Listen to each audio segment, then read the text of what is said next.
मैं Virendra Pandey, department of education with Kunwar Singh university Ara. पिछली कक्षाओं में हम लोगों ने अधिगम के बारे में अध्ययन किया था। अधिगम व्यवहार में अपेक्षाकृत अस्थायी परिवर्तन है, जिस पर हम लोगों ने विस्तार से चर्चा किया था। और आज की इस कक्षा में हम लोग अभिप्रेरणा पर चर्चा करेंगे। मोटिवेशन। अधिगम के लिए अभिप्रेरणा भी आवश्यक होता है। तो आज हम लोग इस कक्षा में अभिप्रेरणा के बारे में अध्ययन करेंगे।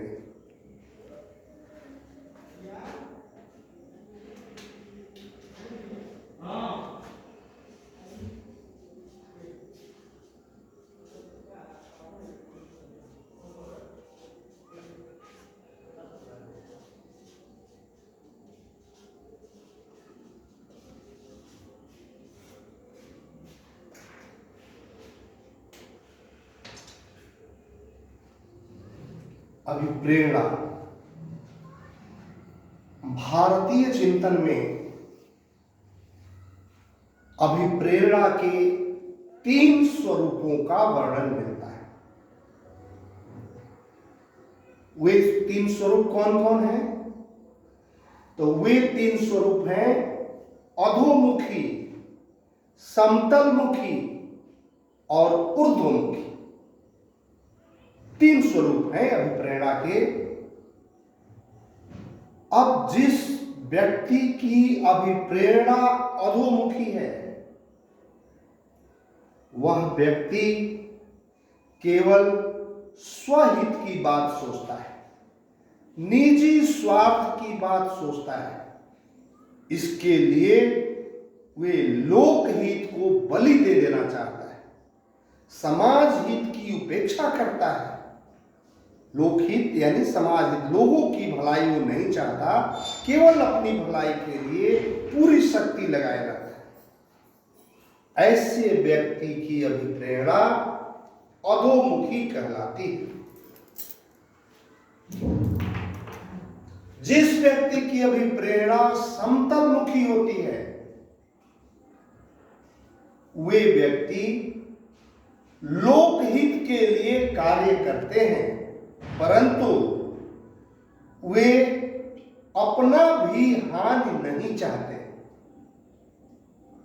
अर्थात समाज की भलाई करना तो वे चाहते हैं, पर अपनी नुकसान भी वे नहीं चाहते। तो ऐसे व्यक्ति की अभिप्रेरणा समतलमुखी कहलाती है।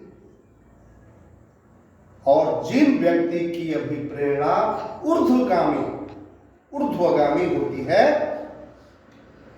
वे व्यक्ति लोकहित के लिए हमेशा तत्पर रहते हैं, समाज की भलाई के लिए सर्वस्व न्यौछावर करने को तैयार रहते हैं। वे अपने हानि लाभ का परवाह नहीं करते, स्वहित को वे बलि भी दे देने को तैयार रहते हैं, लेकिन परहित के लिए कार्य करते हैं। दूसरे का भलाई हो, दूसरे का कल्याण हो, समाज का कल्याण हो, विश्व का कल्याण हो, इसके लिए वे हमेशा लगे रहते हैं। ऐसे व्यक्ति की अभिप्रेरणा ऊर्ध्वगामी होती है। आप राष्ट्रीय महाकवि मैथिली शरण गुप्त का नाम जानते होंगे। मैथिली शरण गुप्त, उनकी एक रचना है नहुस। नहुस का नाम आपने सुना होगा। उसमें उन्होंने बताया है कि नहुस ऊपर इंद्र लोक तक पहुंच जाता है, इंद्र लोक तक। और जब इंद्र लोक तक पहुंचने के बाद उसका पतन स्वाभाविक है, नरक में गिरना स्वाभाविक है। उन्होंने इस बात पर फोकस किया है कि मनुष्य जो है वह मध्य कोटि का प्राणी है। मनुष्य मध्य कोटि का प्राणी है। उसके ऊपर देव हैं और उसके नीचे दानव हैं। तो मनुष्य अपने प्रयास से देवत्व की प्राप्ति कर सकता है और यदि वह अभिप्रेरणा अपने मन को नीचे की तरफ गिराता है तो वह दानों के गर्भ में भी, दानों की प्रवृत्ति में भी अपने को ढकेल लेता है। तो कहने का मतलब अपने सत्कर्मों से मनुष्य देवत्व को स्थापित कर सकता है और अपने दुष्कर्मों से वह दानवत्व की स्थापना अपने अंदर कर सकता है। तो ये मैथिली शरण गुप्त ने अपनी रचना में बहुत अच्छा वर्णन किया है। आपने भर्तृहरि का नाम सुना होगा। भर्तृहरि, उन्होंने भी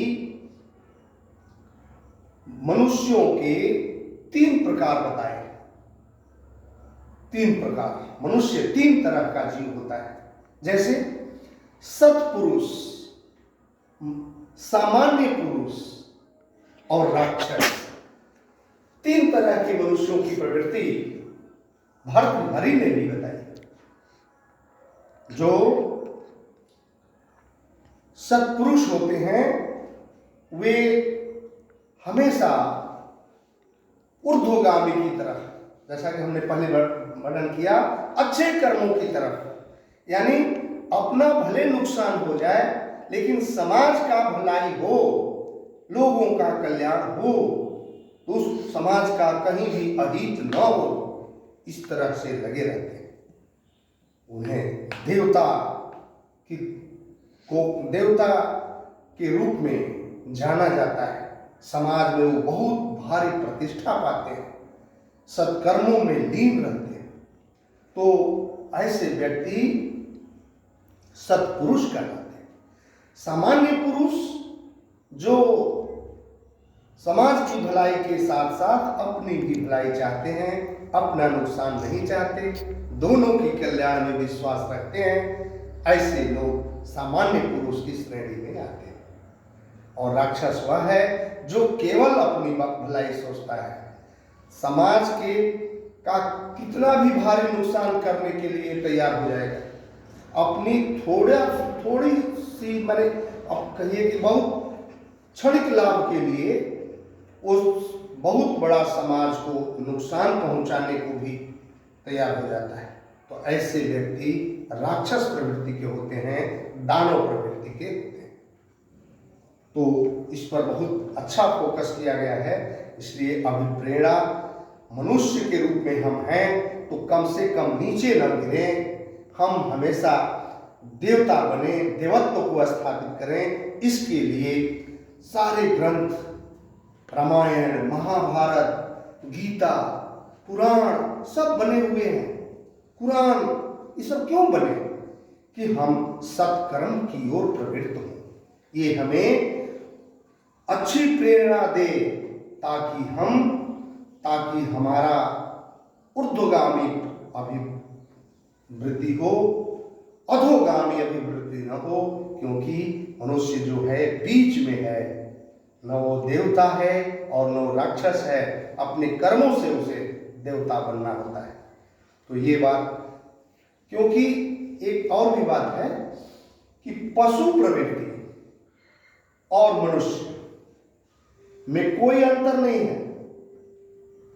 भय, आहार, निद्रा, मैथुन पशु भी करते हैं, मनुष्य भी करता है, दोनों में अंतर नहीं है। लेकिन यही धर्म है, यही धर्म ग्रंथ है जिसकी अभिप्रेरणा पाकर मनुष्य जो है पशुत्व से ऊपर उठ जाता है। ये शोधे हुए धर्म ग्रंथ, इनका सही रूप में अनुपालन किया जाए तो मनुष्य देवता बन सकता है, देव के रूप में स्थापित हो सकता है, समाज में प्रतिष्ठा पाता है, समाज में पूजनीय हो जाता है। ताकत है। क्योंकि मनुस्मृति में भी कहा गया है, मनुस्मृति में, कि मांस भक्षण, मैथुन,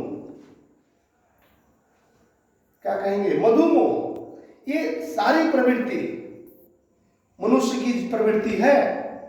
लेकिन अभिप्रेरणा के माध्यम से, धर्म के माध्यम से यदि मनुष्य इसको त्यागता है, इसको छोड़ता है, इससे ऊपर उठकर बात सोचता है, तो उसे महाफल की प्राप्ति होती, महाफल की। इसलिए ये हमेशा ध्यान रखिए कि ये जो हमारा मन है हमेशा पहले अधोमुखी की तरफ जाता है, अधोमुखी की तरफ।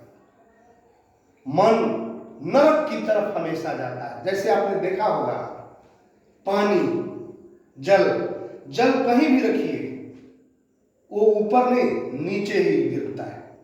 कहीं भी रखिएगा, टेबल पर गिराइए नीचे गिरेगा, नीचे की तरफ। जल हमेशा नीचे की तरफ जाता है। कहीं भी नदी देखे, ढलान जिधर होगा उधर जाएगा, तो जिधर ढलान मिलेगा नीचे की तरफ जल जाता है।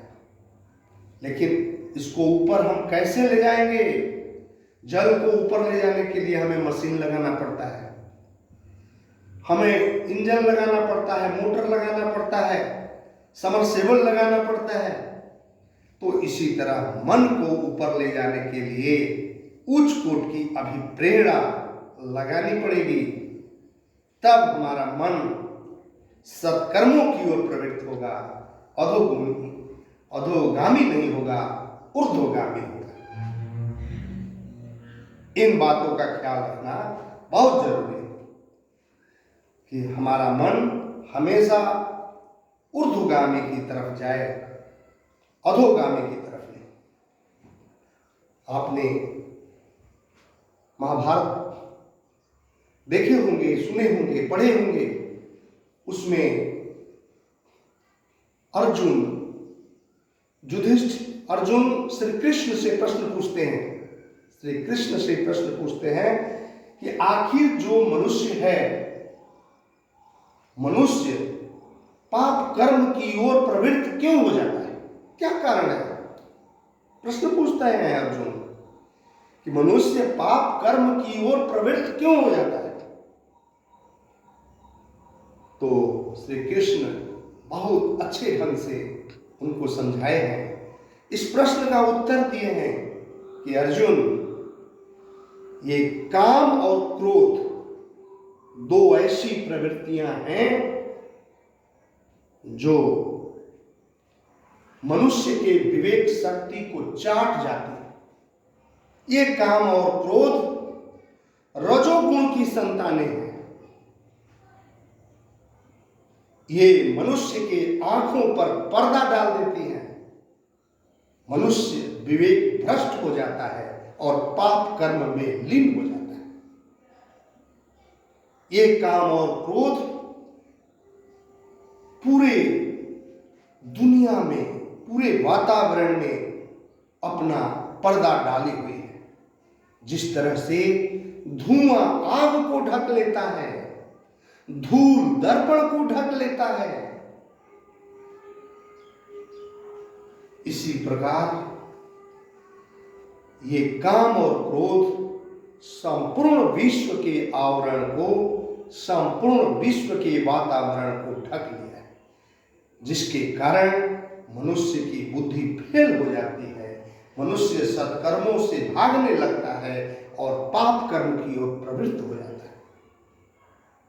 तो पाप कर्म की ओर न जाए मनुष्य, इसके लिए उच्च कोटि की अभिप्रेरणा, मोटिवेशन आवश्यक है। हम लोगों ने देखा होगा अपने ग्रंथों में, रामायण में राम को कर्म की ओर प्रवृत्त करने की प्रेरणा मिली। योग वशिष्ठ राम को कर्म की ओर प्रवृत्त किया, सत्कर्म में लीन हो गए राम। महाभारत में देखे होंगे अर्जुन युद्ध भूमि छोड़कर भाग रहे थे। इतनी गाइडेंस के बाद, इतनी शिक्षा दीक्षा के बाद अनाभिप्रेरित व्यक्ति की तरह वे युद्ध करने के लिए तैयार नहीं थे। लेकिन जब श्री कृष्ण ने इसका पूरा रूप दिखाया, अपना विराट रूप दिखाया, पूरा विश्लेषण किया इस पूरी बातों को कि जगत क्या है, कौन क्या है, मोटिवेट किया, उच्च कोट से अभिप्रेरित किया, उच्च को उपदेशित किया, तब बातें अर्जुन को समझ में आ गई और फिर वे युद्ध करने के लिए तैयार हो गए। तो उच्च कोट की जब अभिप्रेरणा मिलती है व्यक्ति को, तब ज्ञान का पर्दा खुलता है। वहां महाभारत के युद्ध में पाप और पुण्य की लड़ाई थी। पाप को हराना और पुण्य को जिताना ये धर्म था। वहां युद्ध जरूरी हो गया था और उस युद्ध से अर्जुन पीठ दिखाकर भागने के लिए सोचने लगे कि क्या करूं। सब जनता और जितने भी वहां भीड़ जुटी वो अपना हथियार भी डालने को तैयार हो गए। फिर भी लगा कि अर्जुन युद्ध मैदान छोड़कर भाग जाएंगे।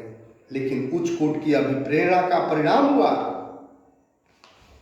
कि वहां पाप को हारना पड़ा, पुण्य को जीतना पड़ा। तो पुण्य कार्य के लिए, अच्छे कार्य के लिए, सत्कर्म के लिए हमारी उच्च कोट की अभिप्रेरणा आवश्यक होती है। ये भी मैं थोड़ा आपको बताना चाहूंगा कि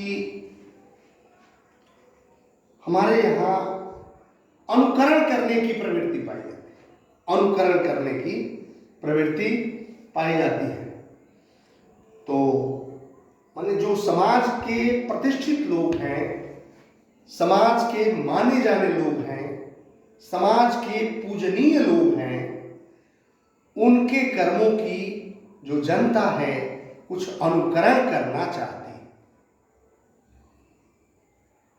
तो एक मैं छोटा सा उदाहरण दूंगा कि एक प्रतिष्ठित विद्वान थे वैद्यनाथ दीक्षित जी, जिसकी समाज में बहुत ऊंचा कदर था।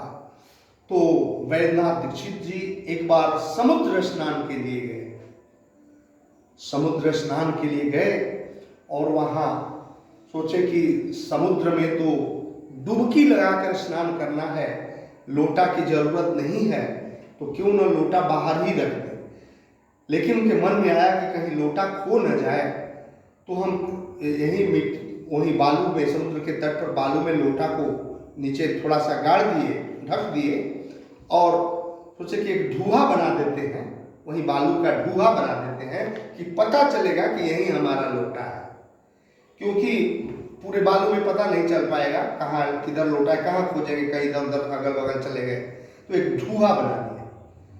और वहां की जनता जो भी समुद्र स्नान करने गई थी, उन्होंने जो देखा कि एक संत हैं ये वैद्यनाथ दीक्षित जी, भाई ये यहाँ ढूहा बना रहे हैं, इसका मतलब बिना ढूहा बनाए समुद्र स्नान का फल नहीं मिलेगा। तो उनकी देखा देखी में जितनी भी लोग गए सब ढूहा बनाने लगे और ढूहे का अंबार हो गया। वैद्यनाथ दीक्षित जी स्नान करके डुबकी लगा के जब निकले, बाहर निकलते हैं तो ढूहों का अंबार लगा है और उसमें उनका लोटा पता ही नहीं चलता है कि वो लोटा है कहाँ। अब अंत में लोटा खो ही जाता है। और इस तरह से देखा देखी में भी समाज हमारा, माने कहने का मतलब समाज हमारा अनुकरणीय होता है।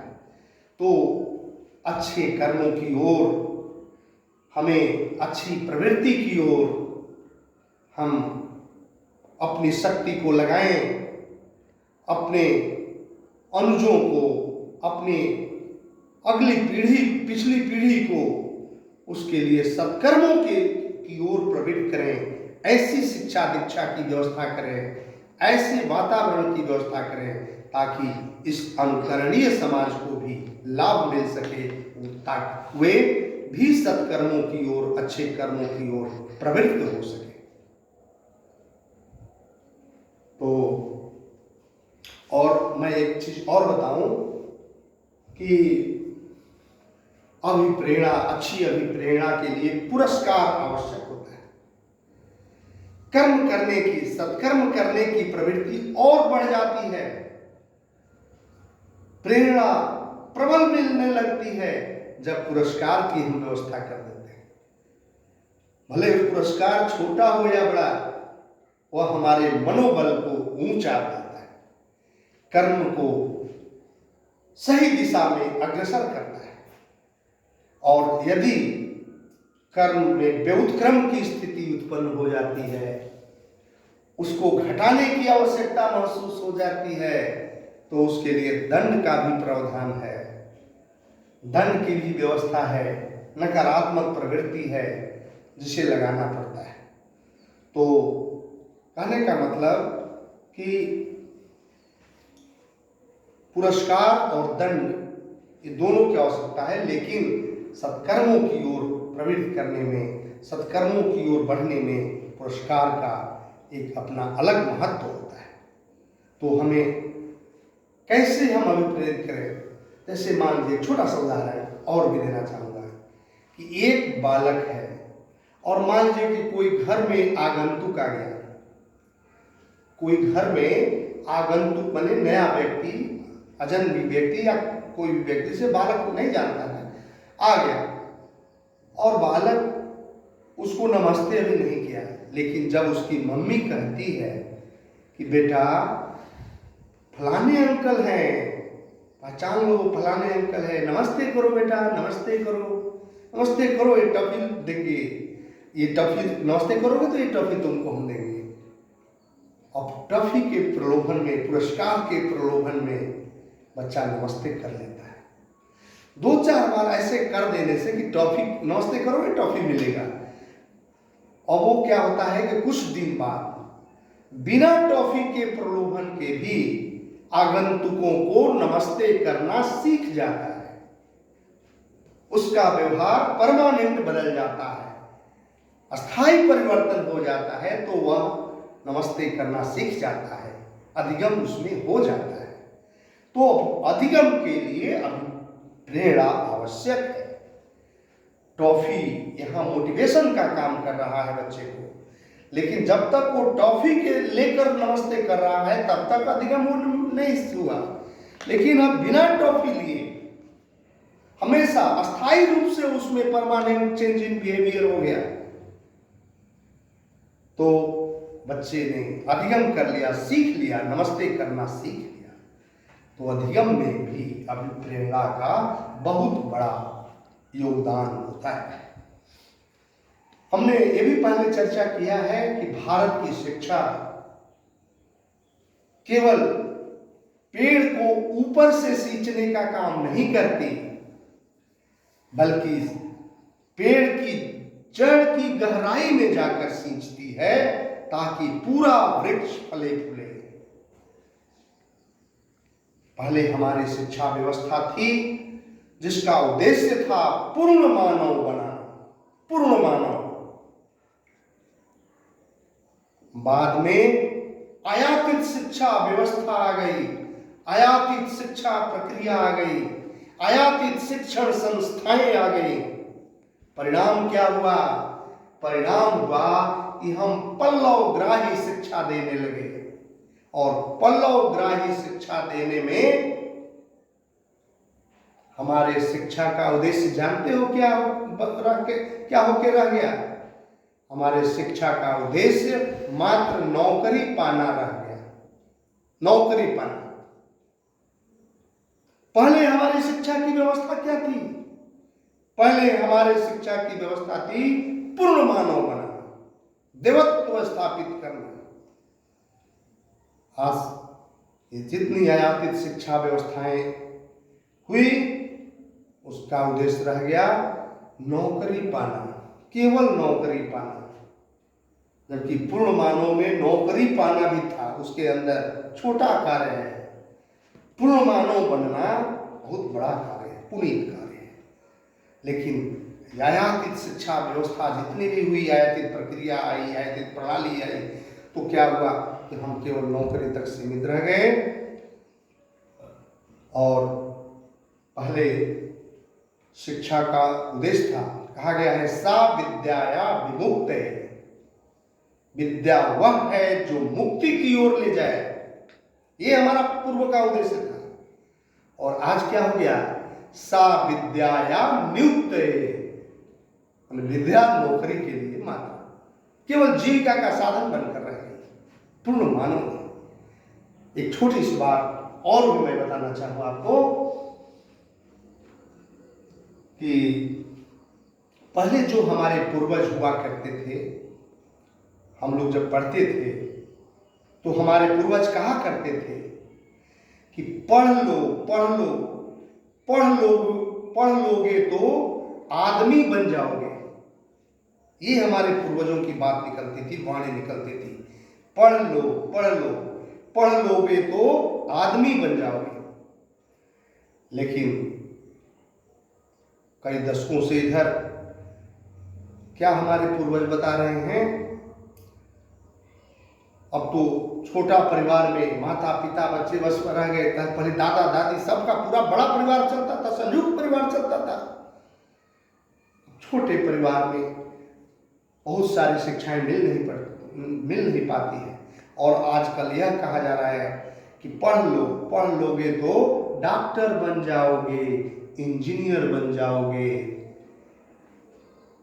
बैरिस्टर बन जाओगे, लेकिन आदमी नहीं बनोगे। देखिए कितना अंतर हो गया। मैंने आजकल की पढ़ाई मात्र मनी मेकिंग मशीन बनाने की हो गई। पैसा छापने की मशीन चाहते हैं घर के गार्जियन कि मात्र खाली पैसा कहीं से लाओ, लूट कर लाओ, कहीं से लाओ, मनी मेकिंग मशीन बन जाओ। लेकिन पहले क्या था, सा विद्याया विमुक्त है, जिसके अंदर यह भी सम्मिलित था, पैसा भी। पैसे का एक रोल है ना, सब कुछ पैसा है ऐसा तो हो नहीं सकता। पैसे के अलावा बहुत सारी चीजें हैं जो भी बहुत जरूरी हैं। बहुत लोगों के पास बहुत पैसा है, लेकिन फिर भी वे बहुत सारी चीजों के लिए तरसते हैं, तड़पते हैं। तो सब चीज की अपनी अलग अलग भूमिका होती है। पैसे का जो रोल है वो अपनी रोल उतना ही करेगा, बाकी अन्य चीजों का जो रोल है वो अपना रोल अपना करता है, वो चीज भी जरूरी है। तो पूर्ण मानव बनने की प्रक्रिया, विमुक्ति की प्रक्रिया, यह शिक्षा का उद्देश्य था हमारी प्राचीन परंपरा में। यानी पेड़ की जड़ में जाओ और पूरा पेड़ जगमगाए, हर साल फल दे, ऐसी परंपरा, ऐसी शिक्षा व्यवस्था हमारे यहाँ थी। परंतु ये शिक्षा व्यवस्था बदलती गई और हम एक मात्र छोटे से चीजों के लिए लगे रहे। सा विद्याया नियुक्त तक सीमित हो गए। और आज वो भी देख रहे हैं कि शिक्षा व्यवस्था इतनी चौपट हो गई है, इतनी चौपट हो गई है कि जैसे मकान जब पूरा चरमरा जाता है कि इतना इधर तुई लगाएंगे, इधर तुई, कुछ दिन के लिए इधर तुई, ऐसे शिक्षा में इधर तुई लगा रहे हैं, उधर तुई। लेकिन ये शिक्षा व्यवस्था इतनी चरमरा गई है कि अब तुई से भी टिकने वाली नहीं। इसके लिए नई संरचना, नई ढांचा देना होगा। आज नई शिक्षा नीति लागू हुई है। इसी नई शिक्षा नीति के अनुसार बहुत सारे बदलाव की व्यवस्था की गई है। लेकिन अभी जो कोरोना काल चल रहा है, पिछले साल भी कोरोना काल रहा, इस साल भी चल रहा है, महामारी की समस्या चल रही है। तो इसमें अभी ये नई शिक्षा व्यवस्था जो बनी हुई है, नई शिक्षा प्रणाली जो लागू हुई है, वो अभी अपना रूप नहीं पकड़ पाई। ये रूप पकड़े और उसका सही ढंग से संचालन हो, इस पर सही रूप से अमल हो, तो हो सकता है कुछ शिक्षा में परिवर्तन आवे, कुछ हमारे जो पीढ़ी आगे शिक्षा के सही दिशा की ओर प्रवृत्त हो। लेकिन इसके लिए शिक्षा के प्रबंधकों को, शिक्षा के व्यवस्थापकों को, शिक्षक को, पूरी व्यवस्था को, सरकार को इस पर अमल करना होगा कि ताकि सही दिशा की ओर शिक्षा जाए, सही शिक्षा हमारे इस नागरिकों को मिले। हम इसमें ऊर्ध्वगामी अभिप्रेरणा को जोड़ते हुए शिक्षा की व्यवस्था करें ताकि हर व्यक्ति सत्कर्म की ओर प्रवृत्त हो, क्योंकि सच्ची शिक्षा वही होगी, सच्ची शिक्षा वही होगी जिसमें व्यवस्थित व्यक्तित्व का निर्माण हो, व्यवस्थित व्यक्तित्व बालकों में झलके। इसके लिए अमल करना होगा। आज हम लोग इस टॉपिक को, अभिप्रेरणा के इस बिंदु को यहीं पर छोड़ेंगे कि अभिप्रेरणा, क्योंकि आज हमने भूमिका पर पूरा जोर दिया, अभी और भी इसमें मेन बातें हैं कि अभिप्रेरणा क्या है, मोटिवेशन है क्या, अभी और भी बातें। तो भूमिका है, तो पहले भूमि बनाई जाती है, फिर उसमें बीज बोया जाता है। किसान लोग क्या करते हैं, पहले खेतों की जुताई, निराई, सिंचाई जो भी करना है कर लेते हैं, फिर उसमें बीज डालते हैं। तो यह व्यवस्था जो है, यह व्यवस्था एक भूमि बनाने की है कि अभिप्रेरणा कैसे